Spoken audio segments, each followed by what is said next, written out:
So, welcome to this cafe. We are going to be exploring today leadership issues. Every Wednesday, the third Wednesday of the month, we meet to discuss different areas of coaching and leadership. For people who are interested, you can get my book, Lead with a Coaching Mindset. It's a book that came out in September last year. And in this space, we're going to be discussing the different chapters. You do not need to get the book and read the book to participate.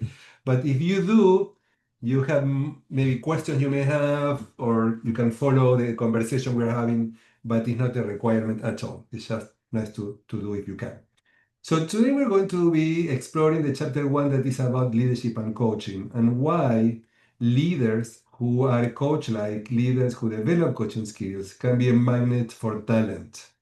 So the proposition in this book is that if you are working as a leader in your job or in different organizations, can be church, can be sports, if you are leading, inspiring, working with other people, if you are not coach-like, if you don't spend time in supporting your colleagues to grow, learn, and develop, you may be missing opportunities to build a stronger relationship, get more results, more engagement, and at the end of the day, more productivity too. So the book and this program talks about how we can support leaders to do that. And if you're a leader here today, how you can benefit yourself. So this space is open to coaches, but many times we have people who are considering being coaches or people in HR. So just to get a sense today, who is a coach? Who is a trained coach or a student of coaching? So to get an idea, who are already professional coaches? Okay, for the people who are with the camera on, everybody's a coach. Because sometimes we have people who are not. So because this is open space, so something happens. So we're going to be focusing on us as coaches, how we can support leaders to be more coach-like. And if you have leadership positions, how you can be more coach-like yourself in terms of how to apply the coaching skills, not only to working in coaching conversations with clients, but how we can have the coaching conversations with everybody. When it's right, in the right place, at the right moment, without imposing ourselves. For many people who are coaches, their family members don't understand what is coaching really. When you tell them, "Oh, I'm coaching," they say, "What is really? What you do? I'm not getting it." Well, to solve that problem, I got everybody in my family to go through coaching training. So I went to explain them, what is it. So my parents, my brothers, their wives, my own partner, my physical trainer, everybody had gone through coaching training. So we can have this conversation. We can go to the next level in having this conversation. So when we're talking about leadership today and what I explored in this chapter, today, leaders have different challenges that they have in the past. But currently, what's happening in the world, isn't it a crazy place? Isn't it a crazy place? I'm not going to ask you what is your political affiliation. It doesn't matter. But still, look at the news. Look what's happening. And I think most of us are in the United States, if I am not wrong. Is anybody outside the United States here in this group? Because ICF has members from all over the world. But if you're in the United States, we're all facing different kind of challenges. And do you know what? You cannot avoid it. I just came from Argentina. I was there for 2 months. I was spending some time with my parents. I have some medical issues. And they were talking about Trump everywhere I would go, and not necessarily because I live here. It's like in the conversation of everybody in the world. No matter where you live, people are talking about Trump and the United States, because for many people, Trump is United States and Americans. So it's all of this is affecting leaders in different ways. It's affecting us. I don't think how cannot affect us what's happening. And it's affecting also the leaders that are having to inspire other people around them. And this conversation is what is in the context systemically impacts our work. So the idea is from a systemic perspective, whatever is happening around us in our family, in our job, in our city, in our country, in the world, impact us in different ways. Sometimes we are more or less aware of how this is impacting us. And sometimes, as coaches, our job may be to bring awareness to our client how whatever is happening is impacting them and their teams, because that may be a blind spot. They may not be paying attention. They may not be creating opportunities for people to talk and explain and articulate what's happening to them. So if I ask you, what do you think right now today, based on your personal experience, because I know some of you are coaches, but also leaders, what do you think are the key challenges that leaders are facing? Let's say today, January 21st, 2026, today.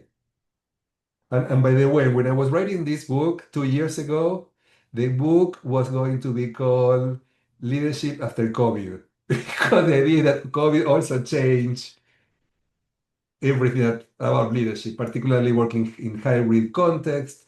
COVID really changed how we work in many ways Mm. and also impacted leadership. But then it told me, okay, now it's passé. People don't want to talk about COVID anymore. So you will still find examples of COVID, different leadership situations related to COVID in the book, but people are not talking about that anymore. It's like COVID, people are already forgetting, that we had COVID like a few years ago.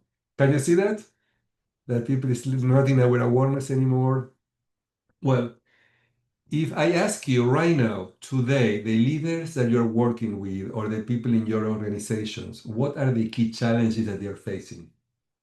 So let everybody participate in the chat box, and we're going to go over that, and then we're going to go to small groups. We always go to small groups to discuss. Well, let me read what we have here, and then let's see what are the most common ones. I'm going to ask you, for everything I'm going to read, I wanted you to choose what is the number one. Okay, everybody ready? Okay. Pace of change, volume of change, change of change. Very pretty comprehensive here. Avoidance of landmines, AI and fast pace of changes, money and people, lack of resources, choosing your own narrative as your North Star, uncertainty, money, lack of money. What do you think is the number one? Let's vote. Oh, I got another one. Okay, Hold on. it's not here yet.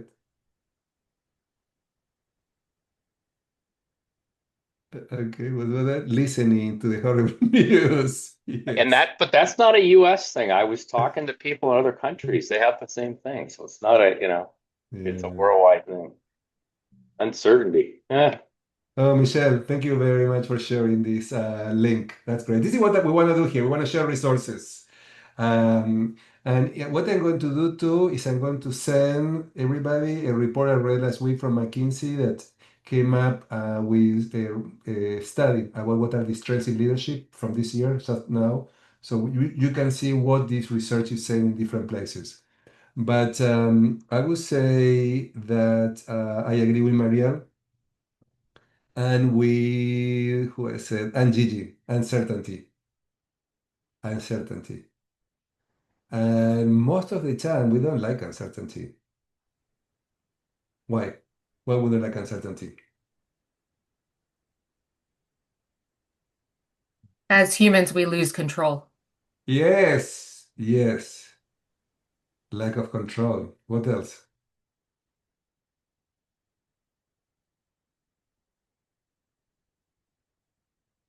Okay. And Maslow's hierarchy of needs gets decimated. Yeah. Yeah. So when we have uncertainty, we lack that safety. You're talking about that safety of knowing what's happening. But now we don't know what is going to happen no matter what, but the level of predictability is much less than what it used to be. So what it make it very difficult to plan.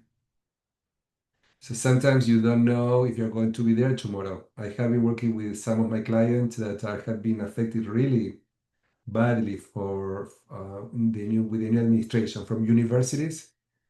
I do a lot of work for USC. So if you're local here in Los Angeles, you hear in the news US is in the news all the time. I don't know, it's a good target. They're all the time sharing all of the stories about what's going on there.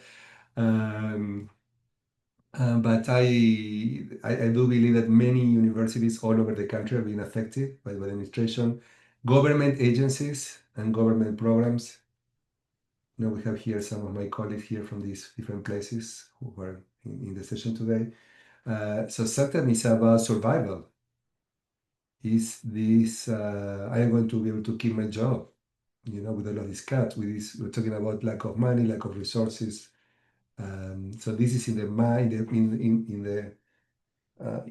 the background. And then this is affecting everybody because people are wondering, am I the next one? Or how to deal with your teams, the sense of loss, and the sense of uncertainty, and the sense of lack of control, and that bring emotions.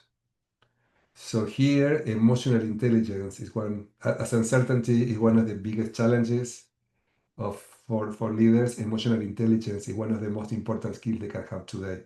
Together with we were talking about coaching skills, part of that is emotional intelligence.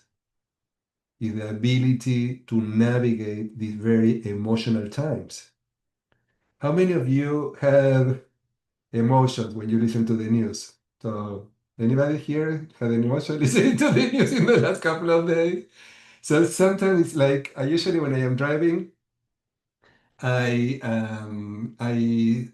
if I'm going somewhere and it's the top of the hour, I stop. I listen to national public radio (NPR), and I stop to listen to the news.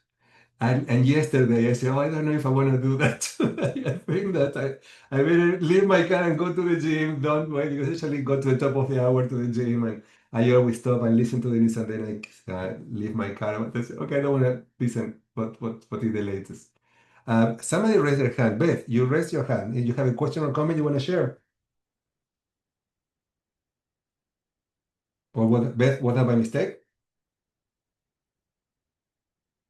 Okay, any reactions to what we are sharing so far, and then we're going to go to small groups to discuss.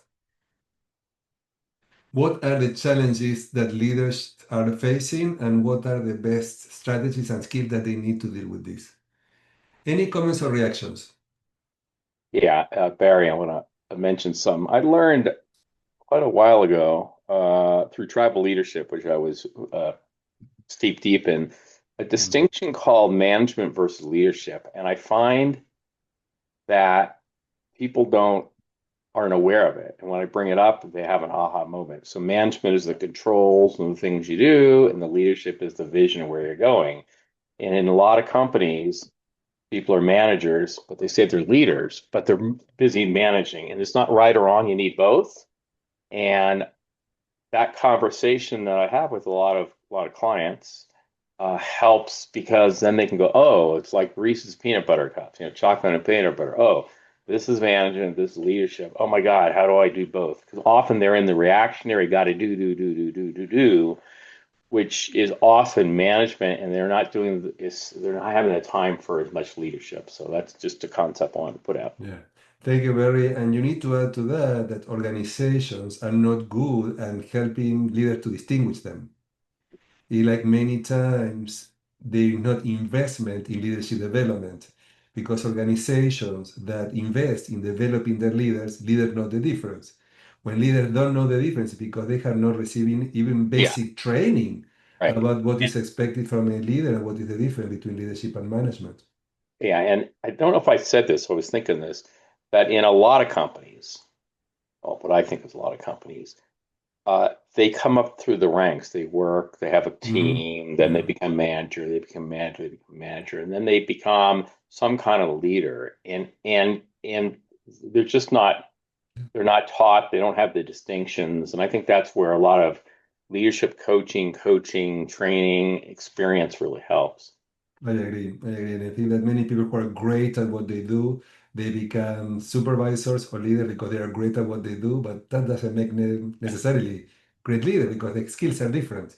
And interestingly, I found that also very in ICF in boards, In any in groups. worldwide, Yeah, worldwide. in groups and churches and hobbies. Yeah, it's the Yeah. same thing.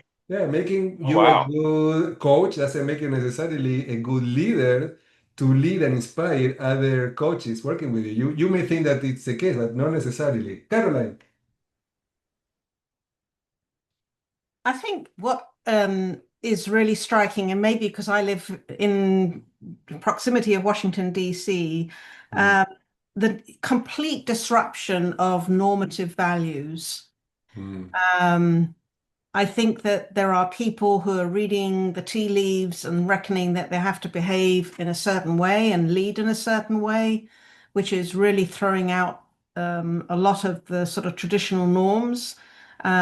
So it's very discombobulating right now for a lot of people. I work for a lot of I work not for a lot of I'm working currently with a couple of museums, Smithsonian museums, Mm. who are under huge threat around woke and culture, and it's just the morale is just rock bottom. Caroline, sometimes it's difficult to believe some of the things that Mm. we heard.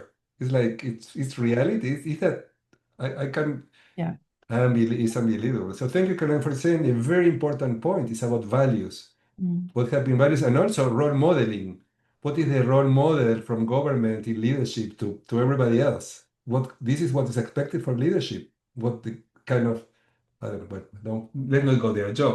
Well, can I just add another thing? I Yes. think that, we have never seen the corruption on the scale that we're seeing, Mm.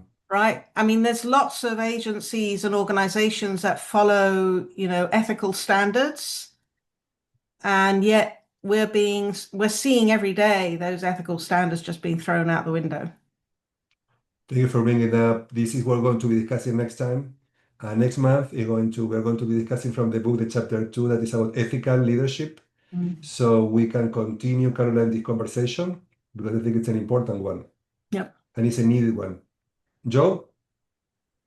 Yes, I just wanted to add, kind of picking up on manager versus leader, uh, kind of a nuance of that I've found with many of my clients is that they're in judger mode almost all the time. Yes. They don't understand the importance of going into a learner mode and the difference in the kind of questions that you ask Yep. when you're in learner mode. And you don't have to be a leader, to decide, okay, to figure out what's really going on, instead of thinking this person is stupid. How could they even believe that? And then you ask them, well, why did you do that, you idiot? Right. Kind of implying idiot. People get defensive. They don't share information. Mm. They protect themselves, and so that's kind of an important part of learning whether you're a manager or a leader, is to learn how to shift into learner mode. That's And a when great is it point. That's a appropriate to great actually distinction. actually go into judger mode to decide something? Do I have enough information? Mm. That's a great distinction. And if anybody is interested in learning more about the distinction from questions as a learner and question as a judge, there is a book called Change Your Question, Change Your Life from Mary Lee Yes. Adams. Yeah. I don't know, Joe, you're talking about that or Yeah. It's excellent. Yeah. Yeah. and she's coming up with a new edition of the book. So you may want to wait for a couple of months because I read her books many years ago and I used it to write my second book like 15 years ago. And now she's coming up with a new edition. So it's a great, great resource. So And if thank you you, go to her Joe. website, you can also download. She has a chart that Mhm. is it's question. Is it? Choice map. The choice Yeah, map. her choice map. Yeah. Yeah. Oh, wow. So more and more people know. I'm glad to hear that people know her because she's really pretty amazing. Who's the author? Who's the person? Mary Lee Adams, I think, if I'm not wrong. Change Your Marilyn Question. Yeah. Atkinson. Yeah. Marilyn Marilee Atkinson. It's a different Adams. well, but there is okay. I think there are two different people who are talking about the same thing. That's okay. So, Caroline, can you tell us what is your resource? And I'm going to share the one that I have. That there are two people that are talking about similar things. I think it's Marilyn Atkinson, and it's the choice map. And she does do short courses, which are very reasonably priced. Okay, so these are two different things, but are sound good resources for everybody. So I put it in the chat box. So this is what I want to promote this year, working together, that we share resources so we can learn from each other. And if you have questions, or if anybody here is working with leaders and you need something, bring it here so we can support you.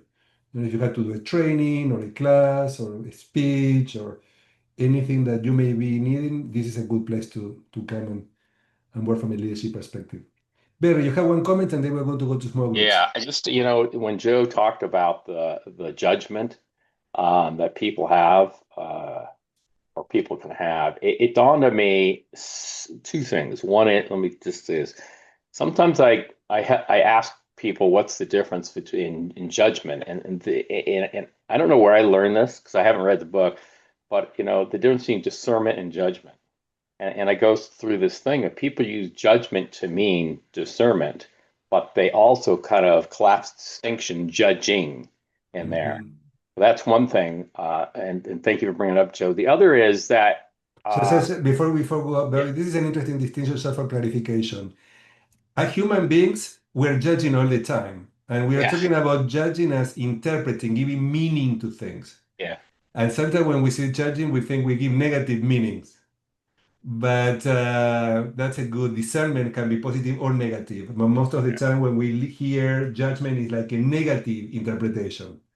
Yeah. The way I explain it or talk when I have conversations about it, I sort of go, I'm not a lawyer, but I sort of like, in discovery, there's what happened, in law discovery, and then judgment is a good as a bad. And I try to see if they can separate it, and that helps. The other thing I want to mention, when Joe was saying what he said, I just had a moment of clarity. You might have said this before, Damian. A lot of this, what everyday people like, to me, coaching isn't coaching. It's not something I do to somebody. It's like life skills, right? And one of the things that I think managers don't have so much of, and even more so in all this busy, go, push, news, uncertainty, is, like just basic coaching skills, listening, reflecting back. Those things, particularly on the other end, can just make such a difference. So I'm so happy that we're talking about this today. Thanks, everybody. No, thank you for your comment. So let's go to small groups and let's share with your colleagues so everybody can participate. What is your experience working with leaders? What do you see are the key challenges they are having today? And what do you think are the competencies they need to be effective in managing these current challenges? I don't know, Beth, you raised your hand before. Do you have a question or comment or what? I think you had asked a question and I was like, yeah, me too. Okay, So that was okay. more what Okay, great. I Okay, turned my camera on. Yeah. that's Say okay. thank you. That's Yeah. okay. I want to be sure that if you want to say, I want to be sure if anybody have anything to say, we listen to you. So let's go to.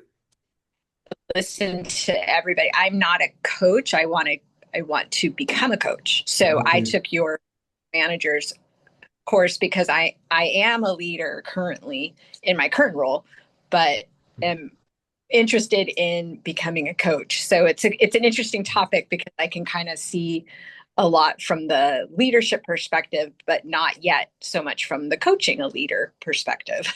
Great. So we would love to hear more from you when we come back from the breakouts. I want to hear from you about your experience. What are your challenges?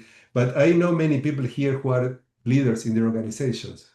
So like Gigi or Sarah, you are impacting. You have people that you're working with that you also are experiencing some of the things we're discussing here. So let's be back in 10 minutes. It's a short 10 minutes, breakout rooms, small groups. So we can hear everybody and everybody has the opportunity to participate. And I put people in groups of 4 because some of you may not be able to turn on your cameras and participate.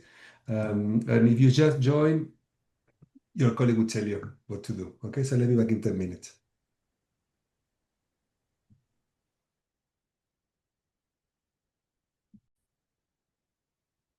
Do you have a good conversation? Who would like to start? Who would like to share with everybody what are some of the things that came up in your conversation?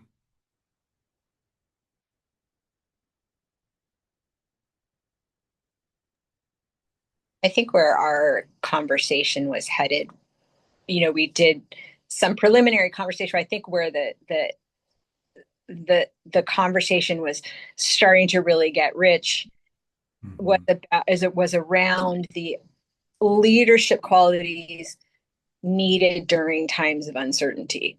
So, talking about that growth mindset, talking about that emotional intelligence during times of uncertainty so that you can sort of be there for the people that you're leading and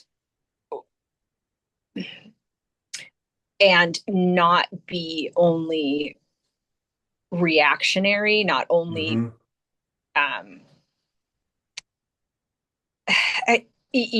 emotional intelligence. I'm not just having all of that stress coming off on everyone, right? So that's a key piece of it. But we talked a lot about uncertainty and some challenges with coaching leaders with not having sort of that growth mindset. And it's interesting when you're talking about being non-reactive, because these days it's challenging being non-reactive. It's kind of, I have done the emotional intelligence 2.0. I don't know how many of you are familiar with that framework, and I feel that my emotional intelligence is pretty good, but when you are under a lot of stress and you get angry, you may become more reactive, even though you may think that in most situations your emotional intelligence is okay. But I don't know how many of you how that happened to you, but I found myself more reactive when I hear what's happening in the world. It's like a little more angry, and that anger came up sometimes as reactivity, what may or not be productive, because sometimes that can be proactive, can be productive in terms of, okay, that anger or that what already happening move us to take action and do things that are effective. That's another possibility. Okay, great, Beth. Thank you for sharing. Somebody from a different group, the one that you have room number 1 with Caroline, Gigi, Joe, and Marielle, who would like to share? Damian, I could share. We had a pretty good conversation that got started with resilience, in that what I was saying, I was taking a position and had there was some disagreement, which is great. That in order to, an important part of resilience is accepting what it is. What's the actual situation, not what I wish it was, not resisting, saying, well, why do I have to deal with that now? What's, et cetera. But just what's the reality that I see, and then as a human, as a person, or as a leadership in an organization, we can say, okay, if that's what's really happening, what are we going to do about it? Like, and it has to be okay for in people in the organization to speak up and to say, this is what I'm seeing. Are we losing market share? And why are we losing market share? Let's analyze it, and let's face it. It's not that, well, we feel that we are these great people and we have this great organization and this wonderful customer service. So we possibly couldn't be because we're not providing good customer service, could it? Excellent point. And sometimes, what, Joe, people confuse acceptance with giving up, or right, and we're not giving up. It's just that we have to face the reality that's out there. Yeah, that is a really good point. So resilience, acceptance, normalizing, validating people's experiences, not telling people, okay, you shouldn't be feeling that way. And I think we have been doing a little bit of that in the session today, like normalizing and validating our experiences in the world we're living today. And I believe that as coaches, we may have a role in doing that with leaders, and leaders have a role in doing that with their teams, normalizing, validating people's experiences, accepting what is happening, but that doesn't mean that you can do something about it. It doesn't mean that yes, you and there's can... a difference Resignation. between what you're saying. When in terms of normalizing, that implies, okay, we're in terms of acceptance, we're adopting it. Maybe it's okay to be mean, unethical, lie, etc. it's not accepting that as, okay, that's how we're going to practice in our organization now. It's, if that's what's happening out there, what do we how do we help our organization respond to that in a way that still maintains integrity, and how do we navigate so that through that, so that we can still be successful as an organization and whatever our purpose is as the organization. Great point. Joe, Caroline, you have a comment.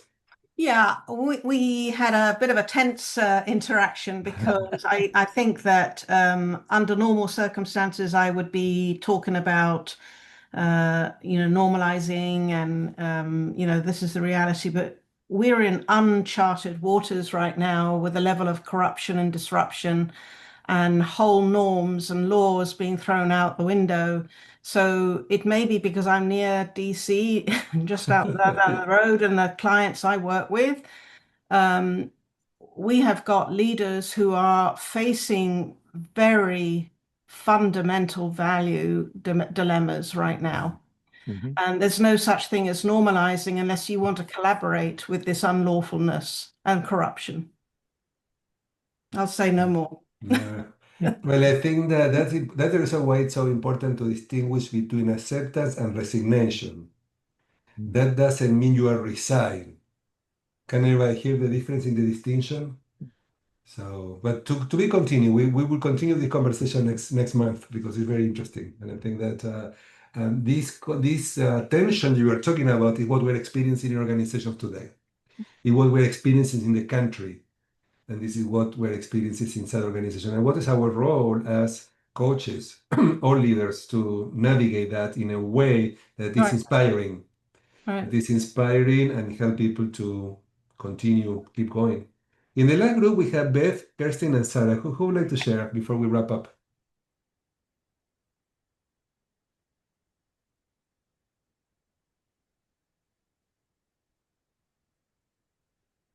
Well, I think that Beth already shared something before, if I'm not wrong. Is there anything else that you I want was to trying add? to find the mute Yeah, of button. course. I apologize for that. Yeah, Hi, everyone. I came in a yeah. little late. So, Beth and Sarah, and I don't see the other young lady who was in our group. They were all kind of in health. I was the one who was the coach. So it was very interesting to hear all of their stories of leadership. And one of the things, as Beth said, that came up was just the uncertainty is really where we're finding ourselves in uncharted waters, as someone else said, with uncertainty. And so as leaders, just being able to, and what Joe is saying, be resilient in who you are as yourself. And as coaches, we should still have our ethics that we're following. We should still have our codes that we're following. We should still be following things that have brought us in our certifications as coaches. And so what I shared is that I found a lot of leaders don't take accountability. And because there's no accountability, it's difficult to coach. I actually got out of executive coaching because of that. And so when you have people that don't trust, if the leader is the one who actually is the problem and everyone else is kind of rallying around to get that leader coach so that things would be able to be better within the organization, I find that the buck stops at the leader. And so one of the things I shared was the fish smells from the head down. And if we are, as leaders, aren't willing to take accountability for the things that we know are causing the organization chaos, then how do we expect it to be any different? So that's what I'm kind of in late on this one. I wish I would have been in from the beginning, but in jumping in and having the group that I had, we were getting ready to kind of like get into the flow of the emotional intelligence, some of the things that we can use as cues. What I was on yesterday talked a lot about agreement, group and team coaching. It was well done. And just being able to be in touch with what our own triggers are. This way we can keep who we are at the forefront and not, like Carolyn said, not have to join something that we're not signed to join ourselves just for the sake of saying we're a leader. Great point. Thank you. Thank you very much. We need to wrap up today. Again, I hope that you all can make it next month. I think I have everybody's email. If you register through the chapter, I will get your email. But if for some reason you join us without having done that, let me know so I can send you an email with information for next month. Or what you can do too is like I have a newsletter, and in my newsletter, I put information for this. I invite people to this space every month. So if you want to sign up for my newsletter, you will get the link to register for each session, and also a couple of more things that I do as on volunteer basis. There are free sessions on demonstrations. I train coaches, supervisors, so I open my classes, and I have free sessions where you can come and watch sessions of people being coached or supervised. That can be learning opportunities for you. So thanks everybody for coming. I hope to see you at ICF LA event. If not, in this meeting again next month, okay? Thanks for participating. Take care. Thank you.